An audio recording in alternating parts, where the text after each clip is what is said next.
ഇന്ത്യയിലെ 90കളിലെയും 2000ങ്ങളുടെ തുടക്കത്തിലെയും കാലഘട്ടം ഒന്ന് ഓർത്തു നോക്കൂ. സുഹൃത്തുക്കളുടെ ജന്മദിനമോ വാലന്റൈൻസ് ഡേയോ വിവാഹ വാർഷികമോ ആകട്ടെ, നമ്മുടെ മനസ്സിൽ ആദ്യം ഓടിയെത്തുക മനോഹരമായ ഒരു ഗ്രീറ്റിംഗ് കാർഡ് നൽകുക എന്നതായിരിക്കും. അന്ന് ഇന്ത്യയിൽ ആശംസകൾ കൈമാറാൻ ഒരൊറ്റ പേരേ ഉണ്ടായിരുന്നുള്ളൂ: ആർച്ചീസ്. ഒരു കാലത്ത് ഇന്ത്യയിലെ ചെറുതും വലുതുമായ എല്ലാ നഗരങ്ങളിലും ആർച്ചീസിന്റെ സ്റ്റോറുകൾ ഉണ്ടായിരുന്നു. ചുവപ്പും വെള്ളയും കലർന്ന ലോഗോയുള്ള ആ കടകളിൽ കയറി മണിക്കൂറുകളോളം സമയം ചിലവഴിച്ച് പ്രിയപ്പെട്ടവർക്കായി ഏറ്റവും നല്ല വരികളുള്ള കാർഡുകൾ നമ്മൾ തിരഞ്ഞെടുത്തിരുന്നു. ഇന്ത്യയിലുടനീളം ആയിരക്കണക്കിന് സ്റ്റോറുകളുമായി ആർച്ചീസ് ഒരു വൻകിട ബ്രാൻഡായി വളർന്നു. എന്നാൽ ഇന്ന് ആ പഴയ പ്രതാപം എവിടെയോ നഷ്ടപ്പെട്ടിരിക്കുന്നു. നമ്മുടെ ചുറ്റുമുണ്ടായിരുന്ന പല ആർച്ചീസ് സ്റ്റോറുകളും ഇന്ന് അപ്രത്യക്ഷമായി. ഈ കാർഡുകൾ വാങ്ങാൻ ഇന്ന് അധികമാരും പോകാറില്ല. അപ്പോൾ ശരിക്കും ആർച്ചീസിന് എന്ത് സംഭവിച്ചു? 1979 അനിൽ മുൽചന്ദാനി എന്ന യുവാവാണ് ആർച്ചീസ് എന്ന ബ്രാൻഡിന് തുടക്കം കുറിക്കുന്നത്. വെറും 10,000 രൂപയും ഒരു ചെറിയ സ്വപ്നവുമായിരുന്നു അദ്ദേഹത്തിന്റെ മൂലധനം. എന്നാൽ ഇന്ന് കാണുന്നത് പോലെ ഗ്രീറ്റിംഗ് കാർഡുകൾ വിറ്റുകൊണ്ടല്ല ആർച്ചീസ് തുടങ്ങിയത്. പാട്ടുപുസ്തകങ്ങൾ മെയിൽ ഓർഡർ വഴി വിൽക്കുന്ന ഒരു ചെറിയ സംരംഭമായിരുന്നു അത്. പാശ്ചാത്യ സംഗീതവും ഗാനങ്ങളുടെ വരികളും അടങ്ങിയ ആ പുസ്തകങ്ങൾക്ക് യുവാക്കൾക്കിടയിൽ ചെറിയ തോതിൽ പ്രചാരം ലഭിച്ചു. പിന്നീട് അനിൽ പോസ്റ്ററുകൾ വിൽക്കാൻ തുടങ്ങി. ഇതിൽ നിന്ന് ലഭിച്ച പ്രചോദനമാണ് അദ്ദേഹത്തെ ഗ്രീറ്റിംഗ് കാർഡുകളുടെ ലോകത്തേക്ക് എത്തിച്ചത്. ഇന്ത്യയിൽ അക്കാലത്ത് ഗ്രീറ്റിംഗ് കാർഡുകൾ അത്ര സാധാരണമല്ലായിരുന്നു. 1987 ഡൽഹിയിലെ കമല നഗറിൽ ആർച്ചീസ് തങ്ങളുടെ ആദ്യത്തെ ഔദ്യോഗിക സ്റ്റോർ തുറന്നു. അതൊരു വലിയ മാറ്റത്തിന്റെ തുടക്കമായിരുന്നു. ആളുകൾക്ക് ആശംസകൾ കൈമാറാൻ പുതിയൊരു വഴി ലഭിച്ചു. സ്വന്തമായി കടകൾ തുടങ്ങുന്നതിന് പകരം ഫ്രാഞ്ചൈസി മോഡൽ സ്വീകരിച്ചതോടെ ഇന്ത്യയിലെ മറ്റ് നഗരങ്ങളിലേക്കും ആർച്ചീസ് അതിവേഗം വളർന്നു. ഒരു സാധാരണ കട എന്നതിലുപരി ഇന്ത്യക്കാരുടെ വൈകാരിക മുഹൂർത്തങ്ങളുടെ ഭാഗമായി ആർച്ചീസ് മാറി. 1990കളും 2000ങ്ങളുടെ തുടക്കവും ആർച്ചീസിന്റെ സുവർണ കാലമായിരുന്നു. അക്കാലത്തെ യുവാക്കളുടെ ഇടയിൽ ആർച്ചീസ് ഗാലറികൾ ഒരു ട്രെൻഡായി മാറി.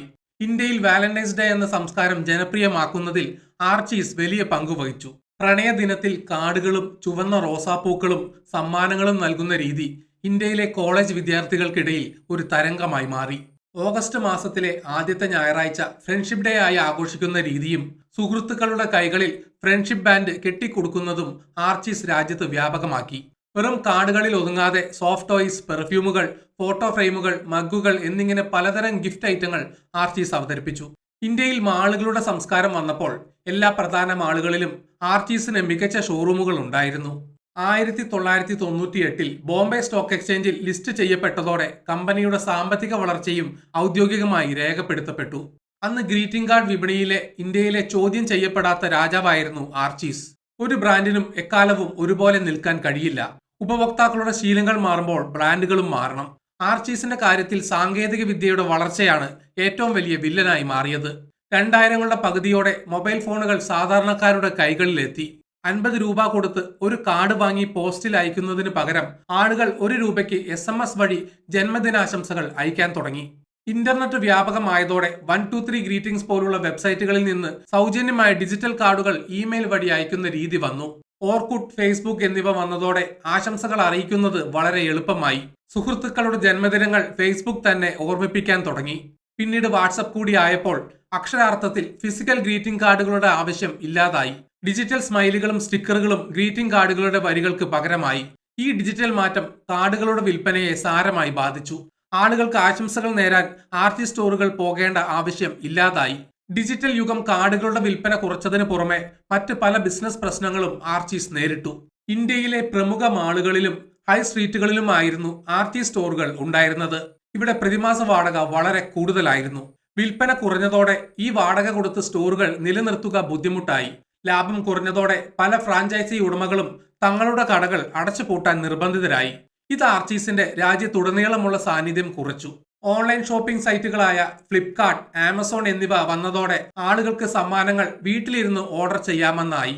കൂടാതെ ഫേൺസ് ആൻഡ് പെറ്റൽസ് പോലുള്ള ബ്രാൻഡുകൾ പൂക്കളും കേക്കുകളും ഓൺലൈനായി എത്തിച്ചു നൽകുന്ന സേവനങ്ങൾ വേഗത്തിൽ വ്യാപിപ്പിച്ചു. ഗ്രീറ്റിംഗ് കാർഡുകളുടെ ഡിമാൻഡ് പെട്ടെന്ന് കുറഞ്ഞതോടെ കമ്പനിയുടെ ഗോഡൌണുകളിലും കടകളിലും വിറ്റുപോകാത്ത സാധനങ്ങൾ കെട്ടിക്കിടക്കാൻ തുടങ്ങി. ഇത് വലിയ സാമ്പത്തിക നഷ്ടം ഉണ്ടാക്കി.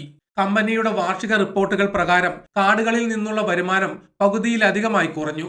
ബിസിനസ് മോഡൽ പൊളിച്ചെഴുതാൻ കമ്പനി നിർബന്ധിതരായി. ബിസിനസ് വലിയ പ്രതിസന്ധി നേരിടുന്ന സമയത്താണ് 2020 COVID-19 വരുന്നത്. ഇന്ത്യയിൽ പ്രഖ്യാപിച്ച ലോക്ക്ഡൌൺ ആർച്ചീസിന് വലിയൊരു പ്രഹരമായിരുന്നു. മാസങ്ങളോളം മാളുകളും കടകളും അടച്ചിടേണ്ടി വന്നത് വരുമാനം പൂർണ്ണമായും ഇല്ലാതാക്കി. ആർച്ചീസ് ഉൽപ്പന്നങ്ങൾ പ്രധാനമായും ഇമ്പൾസ് ബൈയിങ് ഗണത്തിൽ പെടുന്നവയായിരുന്നു. അതായത് ആളുകൾ മറ്റാവശ്യങ്ങൾക്ക് മാളുകളിൽ പോകുമ്പോൾ കണ്ടിഷ്ടപ്പെട്ട് വാങ്ങുന്ന സാധനങ്ങൾ. ലോക്ക്ഡൌൺ കാരണം ആളുകൾ പുറത്തിറങ്ങാതായതോടെ ഈ വിൽപ്പന ഇല്ലാതായി. വാടക നൽകാനും ജീവനക്കാർക്ക് ശമ്പളം നൽകാനും കമ്പനി ബുദ്ധിമുട്ടി. കോവിഡ് സമയത്തെ BSE റിപ്പോർട്ടുകൾ പ്രകാരം കമ്പനി വലിയ സാമ്പത്തിക നഷ്ടങ്ങൾ നേരിട്ടു. പല പ്രധാന ലൊക്കേഷനുകളിൽ നിന്നും അവർക്ക് പിന്മാറേണ്ടി വന്നു. പൂർണ്ണമായി തകർന്നു പോകാൻ ആർച്ചീസ് തയ്യാറായിരുന്നില്ല. കാലത്തിനൊത്തു മാറാൻ അവർ ചില സുപ്രധാന തീരുമാനങ്ങൾ എടുത്തു. ഗ്രീറ്റിംഗ് കാർഡുകളിൽ മാത്രം ശ്രദ്ധ കേന്ദ്രീകരിച്ചാൽ ബിസിനസ് മുന്നോട്ടു പോകില്ലെന്ന് അവർ തിരിച്ചറിഞ്ഞു. അതിനായി പെർഫ്യൂമുകൾ, ഡിയോഡറന്റുകൾ, പേഴ്സണൽ കെയർ ഉൽപ്പന്നങ്ങൾ എന്നിവയിലേക്ക് അവർ തിരിഞ്ഞു. ഇന്ന് ആർച്ചീസ് പെർഫ്യൂമുകൾക്ക് വിപണിയിൽ നല്ലൊരു സ്ഥാനമുണ്ട്. archiesonline.com എന്ന വെബ്സൈറ്റിലൂടെ അവർ ഇ-കൊമേഴ്സ് രംഗത്ത് കൂടുതൽ ശ്രദ്ധ നൽകി. രാജ്യത്ത് എവിടെയും സമ്മാനങ്ങൾ എത്തിച്ചു നൽകുന്ന ഡെലിവറി സിസ്റ്റം ഉണ്ടാക്കി. സാധാരണ ഉപഭോക്താക്കളെ മാത്രം ആശ്രയിക്കാതെ IT കമ്പനികൾക്കും മറ്റ് ബിസിനസ് സ്ഥാപനങ്ങൾക്കും അവരുടെ ജീവനക്കാർക്ക് നൽകാനുള്ള ഗിഫ്റ്റ് ഹാമ്പറുകൾ തയ്യാറാക്കി നൽകുന്ന ബിസിനസ്സിലേക്ക് അവർ കടന്നു. ലാഭകരമല്ലാത്ത കടകൾ അടച്ചുപൂട്ടുകയും കൂടുതൽ വിൽപ്പനയുള്ള പ്രധാന നഗരങ്ങളിൽ മാത്രം കമ്പനി നേരിട്ട് നടത്തുന്ന വലിയ സ്റ്റോറുകൾ നിലനിർത്തുകയും ചെയ്തു. പരിസ്ഥിതി സൗഹൃദ ഉൽപ്പന്നങ്ങൾക്ക് ഡിമാൻഡ് കൂടിയതോടെ ഡിസൈനർ പേപ്പർ ബാഗുകളും സ്റ്റേഷനറി സാധനങ്ങളും അവർ വ്യാപകമായി വിപണിയിൽ എത്തിച്ചു. ഇന്ന് ആർച്ചീസ് പഴയതുപോലെ 1000-ലധികം കടകളുള്ള ഒരു ഭീമനല്ല. എന്നാൽ അവർ ഈ ബിസിനസ്സിൽ നിന്ന് അപ്രത്യക്ഷമായിട്ടുമില്ല. തങ്ങളുടെ ബിസിനസ് മോഡൽ ചെറുതാക്കി കൂടുതൽ കൃത്യതയോടെ മുന്നോട്ട് കൊണ്ടുപോകാനാണ് കമ്പനി ഇപ്പോൾ ശ്രമിക്കുന്നത്. രേഖപ്പെടുത്തപ്പെട്ട സാമ്പത്തിക കണക്കുകൾ പ്രകാരം ആർച്ചീസ് ഇന്ന് ലാഭനഷ്ടങ്ങൾക്കിടയിലൂടെയാണ് കടന്നു പോകുന്നത്. ഒരു കാലത്ത് കമ്പനിയുടെ വരുമാനത്തിന്റെ സിംഹഭാഗവും ഗ്രീറ്റിംഗ് കാർഡുകളിൽ നിന്നായിരുന്നെങ്കിൽ ഇന്നത് പ്രധാനമായും gift, personal care items, stationery എന്നിവയിൽ നിന്നാണ്. ഡിജിറ്റൽ യുഗത്തോട് പൊരുത്തപ്പെടാൻ കുറച്ച് വൈകിയെങ്കിലും നിലവിൽ ഡിജിറ്റൽ മാർക്കറ്റിംഗിലൂടെയും ആമസോൺ, ഫ്ലിപ്കാർട്ട് തുടങ്ങിയ പ്ലാറ്റ്ഫോമുകളിലൂടെയും തങ്ങളുടെ ഉൽപ്പന്നങ്ങൾ വിറ്റഴിക്കാൻ അവർക്ക് സാധിക്കുന്നുണ്ട്. ഒരു കാലത്ത് ജനങ്ങൾക്ക് ഏറ്റവും പ്രിയപ്പെട്ടതായിരുന്ന സാധനങ്ങൾ പുതിയ സാങ്കേതികവിദ്യ വരുമ്പോൾ ഒറ്റ രാത്രി കൊണ്ട് അപ്രസക്തമാകാം. സാങ്കേതികവിദ്യ ഒരു മാറ്റം കൊണ്ടുവരുമ്പോൾ അതിനെ പ്രതിരോധിക്കുന്നതിന് പകരം അതിനൊപ്പം മാറാൻ ബ്രാൻഡുകൾ തയ്യാറാകണം. ജനങ്ങൾക്ക് ഒരു ബ്രാൻഡിനോട് എത്ര വൈകാരിക ബന്ധമുണ്ടെങ്കിലും സൗകര്യവും എളുപ്പവും വരുമ്പോൾ അവർ പുതിയതിലേക്ക് മാറും. ഇന്നത്തെ വിജയമല്ല നാളത്തെ നിലനിൽപ്പ് തീരുമാനിക്കുന്നത്. ബിസിനസ്സിൽ ദീർഘകാലം നിലനിൽക്കണമെങ്കിൽ നവീകരണം അത്യാവശ്യമാണ്. ആർച്ചീസ് എന്ന ബ്രാൻഡ് ഒരു സുപ്രഭാതത്തിൽ പെട്ടെന്നില്ലാതായതല്ല. സാങ്കേതിക വിദ്യയിലുണ്ടായ വലിയ മാറ്റങ്ങൾ, ജനങ്ങളുടെ ജീവിതശൈലിയിലുണ്ടായ വ്യത്യാസങ്ങൾ, പിന്നെ ഓൺലൈൻ വിപണിയിലെ കടുത്ത മത്സരങ്ങൾ എന്നിവയെല്ലാമാണ് ആർച്ചീസിനെ പിന്നോട്ടടിച്ചത്. ഒരു കാലത്ത് ഇന്ത്യക്കാരുടെ സന്തോഷങ്ങളിലും ആഘോഷങ്ങളിലും ഒഴിച്ചുകൂടാനാവാത്ത പങ്കുവഹിച്ച ഈ ബ്രാൻഡിന്റെ കഥ നമ്മെ ഓർമ്മിപ്പിക്കുന്നത് ഒരു കാര്യമാണ്. എത്ര വലിയ പ്രശസ്തമായ ബ്രാൻഡ് ആണെങ്കിലും കാലത്തിനൊത്ത് മാറിയില്ലെങ്കിൽ പിടിച്ചു നിൽക്കാൻ പാടാണ്. വീഡിയോ കണ്ട എല്ലാവർക്കും നന്ദി.